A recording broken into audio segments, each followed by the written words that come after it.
देख रहे हैं बियॉन्ड हेडलाइंस और मैं हूं आपके साथ मोनिका ग्रोवर। मिशन या करप्शन, लगातार बीते कई दिनों से हम आपको लगातार दिखा रहे हैं कि किस तरीके से जल जीवन मिशन के नाम पर पलीता लगाया जा रहा है, करप्शन का खेल खेला जा रहा है। अधिकारी साठगांठ कर बंद कमरे में किस तरीके से एक बड़ा खेल रच रहे हैं और लोगों के बारे में नहीं सोचा जा रहा। यहां तक कि प्रधानमंत्री नरेंद्र मोदी के ड्रीम प्रोजेक्ट पर भी लीपापोती करने का काम इन भ्रष्ट अफसरों की तरफ से किया जा रहा है। सवाल पूछे जाते हैं तो ये नदारद हो जाते हैं, गायब हो जाते हैं। ऐसे में कब इन पर कार्रवाई होगी, ये सबसे बड़ा सवाल है। और प्राइम न्यूज ये मुहिम तब तक चलाता रहेगा जब तक इन भ्रष्ट अफसरों पर कार्रवाई नहीं हो जाती। तो आज फिर से हम आपके लिए लेकर आए हैं मिशन या करप्शन।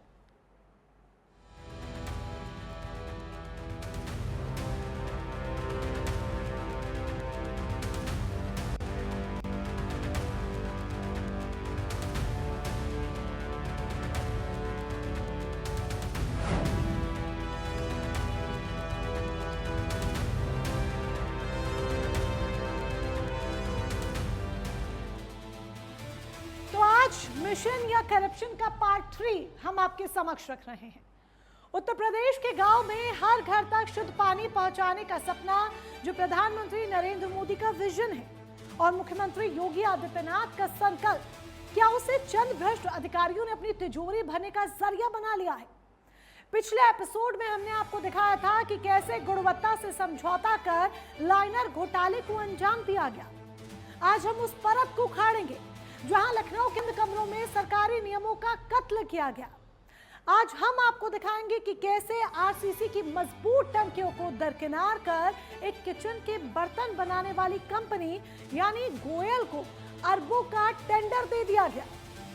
कैसे तकनीकी शर्तों में फेरबदल कर जनता के पैसे को पानी में बहा दिया गया। क्या यह इत्तेफाक है कि जब भी टंकियां फटी तो वो गाज सिर्फ छोटे कर्मचारियों पर गिरी, लेकिन साहब मलाई खाते रहे। आज प्राइम न्यूज के पास वो दस्तावेज हैं जो चीख चीख कर सबूत दे रहे हैं कि इस खेल में शामिल है विभाग के बड़े चेहरे, chief engineer DK Singh, MD Rajshekhar और एसीएस अनुराग श्रीवास्तव। क्या प्रशासन इन पर कार्रवाई करेगा या ये क्रिमिनल नेक्सस हमेशा की तरह फाइलों की धूल में दबा दिया जाएगा? देखिए हमारी खास रिपोर्ट।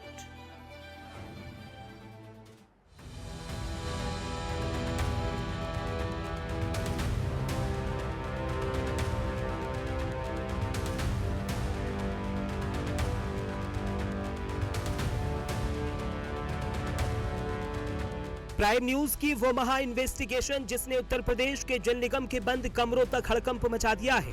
पिछले एपिसोड में प्राइम न्यूज ने आपको दिखाया था कि कैसे जल जीवन मिशन के तहत पानी के टैंकों के नाम पर करोड़ों रुपए का खेल हुआ। उत्तर प्रदेश में हर घर नल, हर घर जल महज एक योजना नहीं, बल्कि प्रधानमंत्री नरेंद्र मोदी और मुख्यमंत्री योगी आदित्यनाथ का एक महासंकल्प है। लेकिन कुछ महाभ्रष्ट अधिकारियों ने इस पवित्र संकल्प को कमीशनखोरी का अड्डा बना दिया है। कैसे घटिया सामग्री का इस्तेमाल हुआ और कैसे टंकियां ताश के पत्तों की तरह गिर गईं। हमने आपको उस लाइनर घोटाले का सच भी दिखाया था जिसमें महालक्ष्मी रूपटेक यानी एमआरटी जैसी गुणवत्तापूर्ण कंपनी को साइडलाइन कर एसआरएफ के घटिया लाइनर को सरकारी संरक्षण देकर पूरे सिस्टम में एक एकाधिकार पैदा किया गया था। लेकिन आज हम उस क्रिमिनल कॉन्सिस्पिरेंसी की अगली कड़ी खोल रहे हैं जो ये साबित करेगी ये सिर्फ एक कंपनी का फायदा नहीं, बल्कि पूरे सिस्टम में बैठे आकाओं का एक सुनियोजित भ्रष्टाचार था। अब आइए इस घोटाले के सबसे बड़े आर्थिक पहलू पर, टंकियां क्यों गिर रही हैं, क्यों ये ट्रायल भी बर्दाश्त नहीं कर पा रही हैं, इसके पीछे का गणित जल निगम के इंजीनियरों और एक खास कंपनी के बीच की मधुर साठगांठ है। जब इस योजना की शुरुआत हुई तो तय हुआ था कि पानी के स्टोरेज के लिए आरसीसी यानी कंक्रीट की मजबूत टंकियां बनाई जाएंगी। दुनिया जानती है कि एक आरसीसी टैंक की उम्र कम से कम 50 से 100 साल होती है। ये टंकियां पीढ़ियों तक टिकी रहती हैं। सभी ठेकेदारों को ऑर्डर भी इसी आरसीसी के आधार पर दिए गए थे और बाद में इसे एक कंपनी को फायदा पहुंचाने के लिए स्टील के टैंकों का प्रावधान कर दिया गया, जबकि दोनों टंकियों की लाइफ में बहुत फर्क है। आरसीसी बनाम जिंक एल्यूमिनियम, मानक आरसीसी टैंक जिंक एल्यूमिनियम उम्र 50 से 100 साल कोई गारंटी नहीं। ट्रैक रिकॉर्ड दशकों से आजमाया हुआ। यूपी में ट्रायल में फेल, भ्रष्टाचार का स्कोप बेहद कम, कड़े मानक, रातों रात बदलाव, भारी मुनाफा। लेकिन अचानक जल निगम के साहबों को समय बचाने का भूत सवार हुआ। ठेकेदारों से बिना कोई कॉस्ट जस्टिफिकेशन यानी बिना लागत का हिसाब किताब लिए रातों रात आरसीसी को बदलकर जिंक एल्यूमिनियम टैंक कर दिया गया। ये एक ऐसी नई तकनीक थी जिसका उत्तर प्रदेश की भौगोलिक स्थिति के हिसाब से ना तो कोई उचित सत्यापन किया गया था और न ही इसकी लंबी उम्र को लेकर कोई गाइडलाइंस तय की गई थी। यूपी जल निगम ने आंखें मूंदकर नियमों की धज्जियां उड़ाना शुरू कर दिया। अब इस कहानी है इस पूरे घोटाले के सबसे बड़े बेनिफिशियरी यानी फायदे के पार्टनर की। जब जिंक एल्यूमिनियम टैंक की अनुमति दी गई तो नियम के मुताबिक केवल उन्हीं कंपनियों को काम मिलना चाहिए था जिनके पास स्टील टैंक बनाने का दशकों का अनुभव हो। लेकिन यूपी जल निगम के रहमो करम की इंतहा देखिए। उन्होंने एक ऐसी कंपनी को इस महाअभियान का सबसे बड़ा हिस्सा सौंप दिया जो कल तक सिर्फ किचन के उपकरण यानी रसोई के बर्तन और सामान बनाती थी। जी हां, गोयल किचन का हिस्सा रहे गोयल टैंक को बिना किसी पूर्व अनुभव के जल निगम के अधिकारियों ने अप्रूवल दे दिया। अप्रूवल की ये प्रक्रिया इतनी अपारदर्शी, इतनी धुंधली और इतनी रहस्यमय थी कि इसे सिर्फ और सिर्फ गोयल टैंक को फायदा पहुंचाने के लिए ही रिडिजाइन किया गया था। नतीजा ये हुआ कि LNT, NCC और LC इंफ्रा जैसी देश की टॉप कंपनियों को जो मुख्य टेंडर मिले थे उन मुख्य ठेकेदारों से 60 से 70% तक का सब कॉन्ट्रैक्ट यानी काम सीधे गोयल टैंक की झोली में डाल दिया गया। क्या यह महज एक इत्तेफाक था? क्या बिना किसी ऊंचे वरदहस्त के एक बर्तन बनाने वाली कंपनी जल जीवन मिशन के 60% टैंकों के ऑर्डर हासिल कर सकती है? बिल्कुल नहीं। प्राइम न्यूज के पास मौजूद पुख्ता दस्तावेज बताते हैं कि विभाग के बड़े अफसर इस बात को सुनिश्चित करने में दिन रात एक किए हुए थे कि मुख्य ठेकेदार सारा का सारा बिजनेस सिर्फ और सिर्फ गोयल टैंक को ही ट्रांसफर करे। इसके लिए बाकायदा टैंकों में सामान लगाने के लिए भी सभी कंपनियों के लिए अलग ब्रांड और कंपनियों और सिर्फ गोयल टैंक के लिए अलग कंपनी और ब्रांड बताए गए। अब आप ये उत्तर प्रदेश के जल जीवन मिशन में हुए महाघोटाले का सबसे बड़ा, सबसे पुख्ता और सबसे अचूक डेथ वारंट है। ये कागज चीख चीख कर गवाही दे रहा है कि लखनऊ के बंद कमरों में बैठे भ्रष्ट इंजीनियरों और आला अफसरों ने किस तरह एक खास कंपनी गोयल टैंक को अरबों का टेंडर दिलाने के लिए सरकारी नियमों का कत्ल कर दिया। जरा गौर से देखिए इस टेबल को। इस दस्तावेज ने जल निगम के दोहरे चरित्र को नंगा कर दिया है।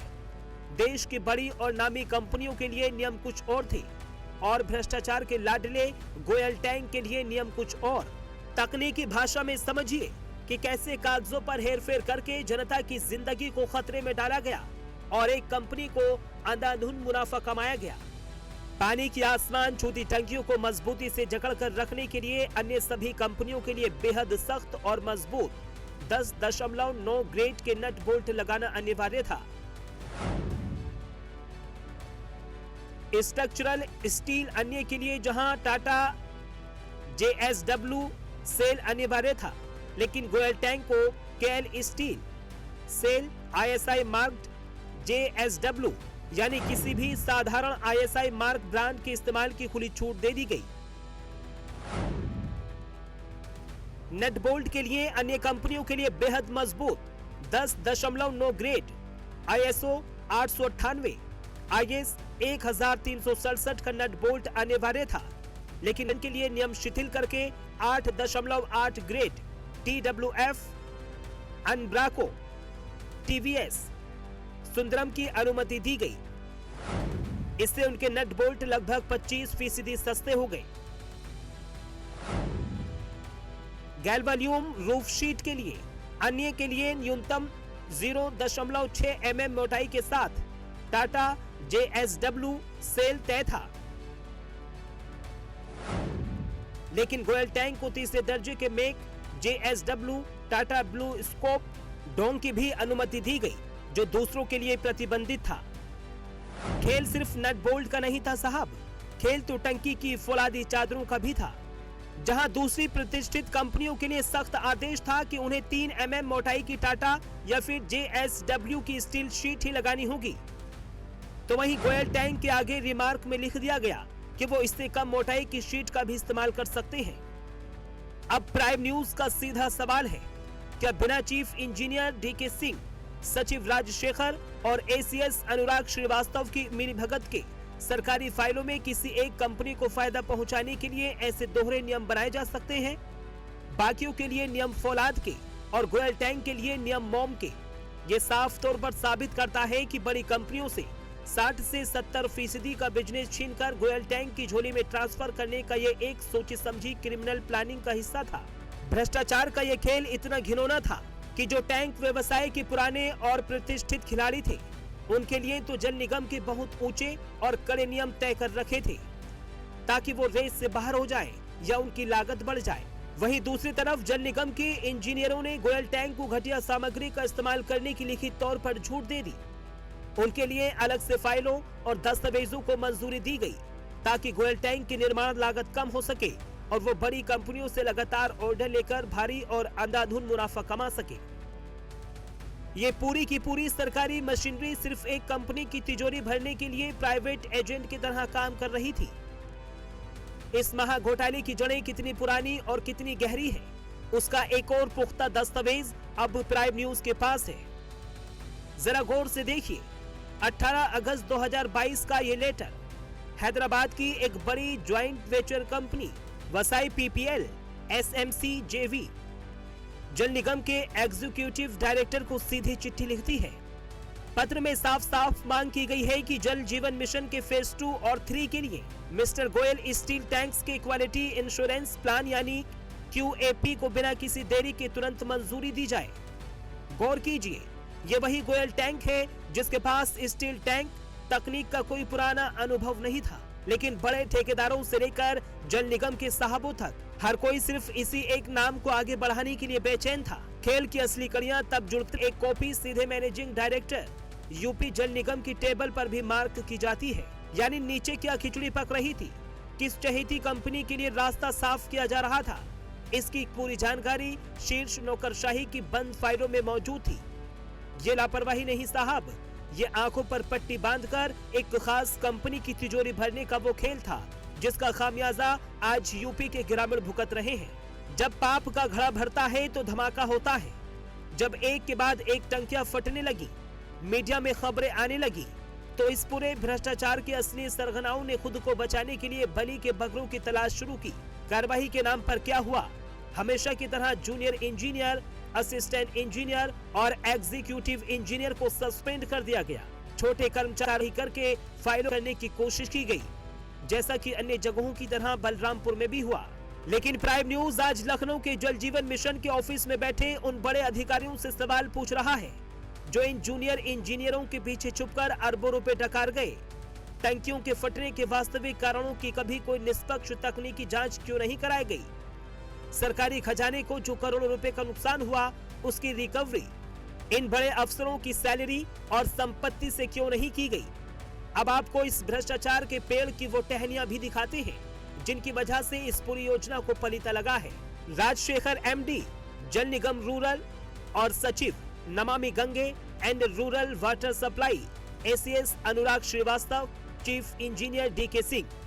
सूत्र बताते हैं कि इस महा घोटाले की जड़ें बेहद गहरी हैं। मुख्य अभियंता DK सिंह से लेकर विभाग के प्रबंध निदेशक राजशेखर, ACS अनुराग श्रीवास्तव तक एक ऐसा कॉकटेल बना हुआ है जिसे हिला पाना नामुमकिन लगता है। पिछले 9 सालों से एक ही विभाग में जमे बैठे ACS अनुराग श्रीवास्तव और सचिव राजशेखर की नाक के नीचे ये पूरा खेल रचा गया। क्या ये मुमकिन है कि इतने बड़े स्तर पर टेंडर बदल दिए जाएं, ट्रीटमेंट प्लांट गायब कर दिए जाएं, एक बर्तन बनाने वाली कंपनी को तकरीबन 60% का मालिक बना दिया जाए और इन शीर्ष नौकरशाहों को भनक तक ना हो?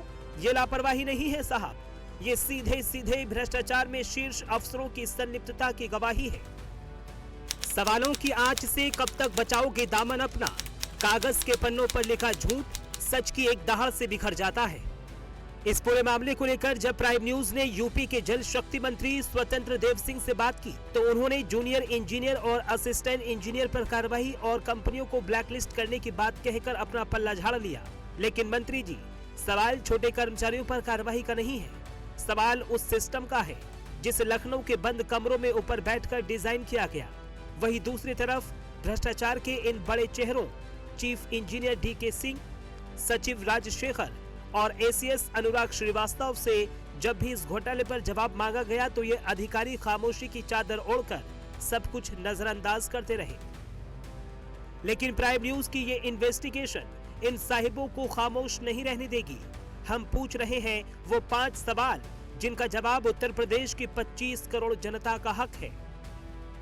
प्राइम न्यूज के सवाल, जिस काम को देश की बड़ी इंजीनियरिंग कंपनियों को करना था, उसे सबलेटिंग के जरिए घटिया लोकल कंपनियों को सबलेट करने की मंजूरी आखिर किसके इशारे पर दी गई? एक खास कंपनी गोयल टैंक को फायदा पहुंचाने के लिए टेंडर की शर्तों जैसे नट बोल्ट की ग्रेड और स्टील शीट की मोटाई को रातों रात किसके आदेश पर बदला गया? जब टंकियां ट्रायल के दौरान ही ढहने लगी तो विभाग के मुखिया एसीएस अनुराग श्रीवास्तव और सचिव राजशेखर ने इस क्रिमिनल नेक्सस की निष्पक्ष तकनीकी जांच क्यों नहीं करवाई? क्या ये सच नहीं है कि स्टील टैंक की आड़ में कंक्रीट के ढांचे को बनाए रखने का बहाना सिर्फ इसलिए बनाया गया ताकि निर्माण की आड़ में अरबों रुपयों का घोटाला किया जा सके? अगर भ्रष्टाचार के बड़े अधिकारियों की मिलीभगत नहीं थी तो फिर आज तक चीफ इंजीनियर डीके सिंह और अन्य उच्च अधिकारियों पर विभागीय कार्रवाई क्यों नहीं की गई? प्राइम न्यूज की ये महा इन्वेस्टिगेशन रुकने वाली नहीं है। हम हर उस चेहरे को बेनकाब करेंगे जिसने जनता के जीवन और पैसे के साथ खिलवाड़ किया है। जवाब तो देना होगा साहबों को भी और उनके चहेते ठेकेदारों को भी। देखते रहिए प्राइम न्यूज, क्योंकि हमारी इन्वेस्टिगेशन जारी है। तो जवाब देना होगा। हाँ, जाहिर सी बात है, जवाब देना होगा। अगर भ्रष्ट अफसर ये सोच रहे हैं कि बंद कमरों में बैठकर इस तरीके से बंदरबाट करेंगे तो वो गलत सोचते हैं, क्योंकि एक ना एक दिन हर बुराई का अंत आता ही आता है और इस भ्रष्टाचार नामक दीमक का भी अंत एक ना एक दिन आएगा ही आएगा। लगातार ग्राउंड पर आशीष वर्मा हमारे सहयोगी रिपोर्ट कर रहे हैं, जो एक एक जानकारी आपके समक्ष लाने की कोशिश कर रहे हैं। तो आशीष का सीधे हम यहाँ पर रुख कर लेते हैं। आशीष, सवाल अब भी बरकरार है, जवाब कब मिलेगा? सबूत सामने हैं लेकिन अधिकारी चुप्पी साधे बैठे हैं। बिल्कुल, नरेंद्र मोदी का ये ड्रीम प्रोजेक्ट था जल जीवन मिशन के तहत यूपी के कई अलग अलग जिलों में पानी की टंकियां लगाई। इतना बड़ा भ्रष्टाचार हुआ कि उन कंपनियों को काम दे दिया गया जिन कंपनियों को इस काम की जानकारी नॉलेज नहीं है, किसी भी तरीके की जानकारी नहीं है। इसका खामियाजा जब टंकियां गिरने लगी तो आम जनता, यानी कि जो वहाँ पे आम जनता इसका खामियाजा भुगतने लगी। टंकी गिरने से कई मौतें भी हुई है, कई लोग घायल हुए हैं। सबसे पहले प्राइम न्यूज के पास जिस तरीके के दस्तावेज मिले हैं, सबसे पहले दस्तावेज देखिए। ये एनआरपी प्रोजेक्ट की प्राइवेट लिमिटेड कंपनी है, इसने काम दे दिया। इसको काम मिला जल जीवन मिशन कंपनी से और इसने काम दे दिया मेसेज गोयल स्टील को दे दिया। अब ये गोयल स्टील अगर देखा जाए तो ये पूरा काम जो है किचन का काम, लखनऊ की बात कर ले या यूपी की बात कर ले या अन्य प्रदेशों की बात कर ले, गोयल स्टील वहां पर पूरा किचन का काम करता है, बड़े स्तर पर किचन का काम है। और ऐसे में अब उसको पानी की टंकी बनाने का काम दे दिया गया। तो ये बड़ा भ्रष्टाचार कहीं ना कहीं उत्तर प्रदेश में किया गया, जिससे कई कंपनियों को फायदा पहुंचाया गया। हालांकि इस भ्रष्टाचार में अगर देखा जाए तो 3 नाम बड़ी चर्चाओं में है। सबसे पहला नाम है आईएएस अनुराग श्रीवास्तव। आईएएस अनुराग श्रीवास्तव की बात की जाए तो जल जीवन मिशन के पूरे एक तरीके से कहा जाए कर्ता धर्ता है और इनके बगैर किसी भी कंपनी को काम नहीं दिया जा सकता है। तो हालांकि कई ऐसी कंपनियां हैं जो बड़ी कंपनियां हैं, चाहे एलएनटी की बात कर ले, एलएनटी कंपनी को काम दिया गया। इसके अलावा अगर देखा जाए तो गोयल स्टील्स को काम दिया गया। तो कई ऐसी कंपनियां हैं जिनको काम दिया गया। अब जब टंकियां गिरने लगी तो उसपे जो स्वतंत्र देव मंत्री हैं, जल जीवन मिशन के मंत्री हैं, उन्होंने एक बड़ा फरमान जारी कर दिया कि इस पूरे मामले की जांच होगी, जो दोषी होंगे उन पर कार्रवाई होगी। नीचे स्तर पर तो कार्रवाई की गई, लेकिन ऊपर स्तर पर अगर बात की जाए तो ऊपरी स्तर पर कार्रवाई के नाम पर खाली लीपापोती की गई।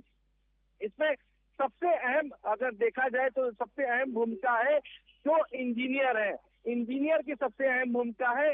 इंजीनियर पर अभी तक की किसी भी तरीके की गाज नहीं गिरी। और बात की जाए राजशेखर की बात की जाए, देखिए राजशेखर की अगर जिस तरीके से बात की जाए तो वो लखनऊ के डीएम भी रहे, क्योंकि एक वो अच्छे अधिकारी भी रहे, क्योंकि जल जीवन मिशन में उनका किसी भी तरीके का कोई भी चाहे वो ऊपर लेवल के जो भी अधिकारी हो उनकी बातों को तवज्जो नहीं दिया जाता है। निश्चित तौर पर आईएएस अनुराग श्रीवास्तव की पूरी देखरेख में ये जिस तरीके से काम दिया गया और काम दे करके एक बड़ा भ्रष्टाचार का घोटाला जरूर जल जीवन मिशन में किया गया। बिल्कुल, ये बड़े लेवल पर भ्रष्टाचार का घोटाला किया गया और जिस तरीके से आशीष आप भी जानकारी दे रहे हैं कि जो निचले स्तर के अधिकारी थे, कर्मचारी थे, उन पर कार्रवाई की गई लेकिन बड़े अधिकारियों पर नहीं की गई। अमूमन ये हर मामले में देखा जाता है, जबकि बिना सिग्नेचर के, बिना जानकारी के लिए ऐसा हो ही नहीं सकता कि बड़े अधिकारी की मिलीभगत ना हो। इस मामले में भी सबूत हमारे सामने है, तो फिर बड़े अधिकारियों पर गाज कब गिरेगी, कैसे जो जीरो टॉलरेंस नीति की बात होती है उसे अमली जामा पहनाया जाएगा। बिल्कुल, देखिए सबसे बड़ा सवाल यही खड़ा हो जाता है कि बड़े अधिकारियों पर कब गाज गिरेगी। देखिए प्राइम न्यूज के पास वो सारे दस्तावेज हैं कि किस किस तरीके से जल जीवन मिशन के तहत काम किया गया और जल जीवन मिशन में किस तरीके से भ्रष्टाचार किया गया। सारे दस्तावेज है और सारे दस्तावेजों में एक सबसे अहम दस्तावेज है कि कब और किन किन जिलों में कौन कौन सी टंकियां गिरी, कितने लोग इसमें घायल हुए, कितने लोगों की मौत हुई, इसका भी आंकड़ा प्राइम न्यूज के पास है। तो ऐसे में अगर बात की जाए इंजीनियर डीके जी की बात की जाए तो उन पर भी कहीं ना कहीं वो भी इस पूरे मामले के मास्टरमाइंड है।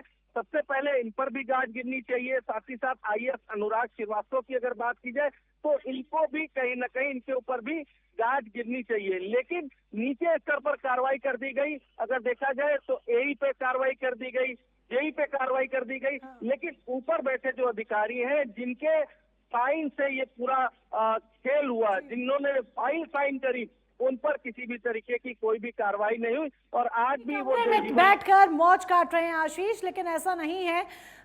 इन पर भी गाज निश्चित तौर पर गिरेगी क्योंकि हमारी ये मुहिम लगातार जारी रहेगी। हम अपनी आवाज उठाते रहेंगे इन भ्रष्ट अफसरों के खिलाफ, क्योंकि ये जनता की बात है, जनहित की बात है और जनहित के मुद्दे उठाना हमारा काम, हमारा धर्म है।